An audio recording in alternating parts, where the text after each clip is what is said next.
చెరసాల మీదకి మిడతల దండ వచ్చినట్టు మీ పోలీసులంతా ఒకేసారి వచ్చారు. ఏమన్నా కిరికిరా?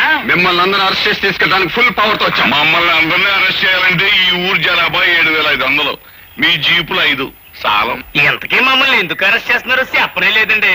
జైల్లోంచి తప్పించుకున్న గోపి మీలో ఉన్నాడని మాకు నమ్మకం. బాలే కనిపెట్టేశారండి. నేనేనండి గోపిని, మారేసంలో. నేనని గోపి నన్ను అట్టుకెళ్ళండి. అబ్బా నేనే గోపిని, నన్ను అట్టుకెళ్ళండి. నేనే గోపి. నేనే గోపిని, నేనే గోపిని, నేనే గోపిని, నేనే గోపిని.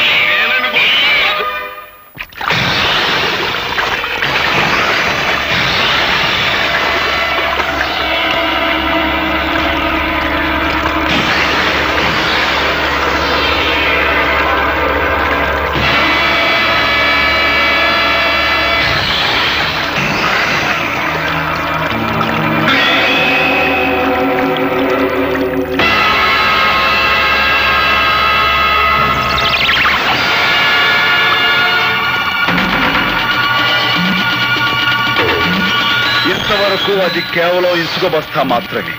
ఈ క్షణం నుంచి అది నీ ఆయుర్దాయం. అందులోని ఇసుక కిందకు రాలటం అంటే క్షణ క్షణం నీ ఆయుర్దాయం తరిగిపోతున్నట్టే లెక్క.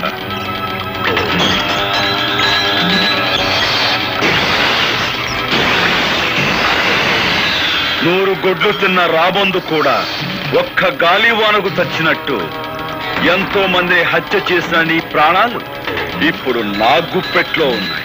అమ్మో, ఇసుకంటే కాలిపోతుంది. నువ్వు ఇక్కడి నుంచి ప్రాణాలతో బయటపడాలి అంటే నువ్వు చేసిన నేరాల గురించి నీ నోటితో నువ్వే చెప్పాలి. అయితే చెప్పు, మా నాన్నను చంపించావు. నేనే, కానీ ఆ పని చేసి చాలా ఏళ్ళు అయిపోయిందిగా. ఇంకా గొడవ వదిలే. ఆ గొడవ వదిలేసిన ఇంకా 2 హత్యల గొడవ ఉందిగా. పులిరాజును చంపిందెవరు? ఎసుకంత కాలిపోతుంది. ముసలి చెప్పు. బాబోయ్, పులిరాజును చంపిందెవరు? పేక మీద కాలేసి తొక్కి చంపింది నేనే. కానీ అలా తొక్కమని చెప్పింది, నా చేతి తొక్కిచ్చింది ఆయన రాత్రి. మా అమ్మమ్మని, అదే నీ కన్న తల్లిని. మా అమ్మని చంపని చెప్పింది, చంపించింది కూడా ఆశ్రయగాడే.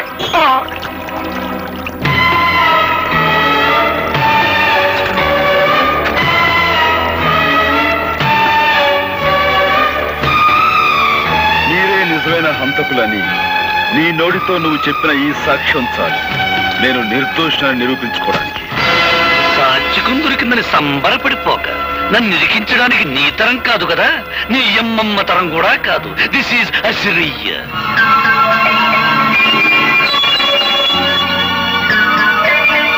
వచ్చాం.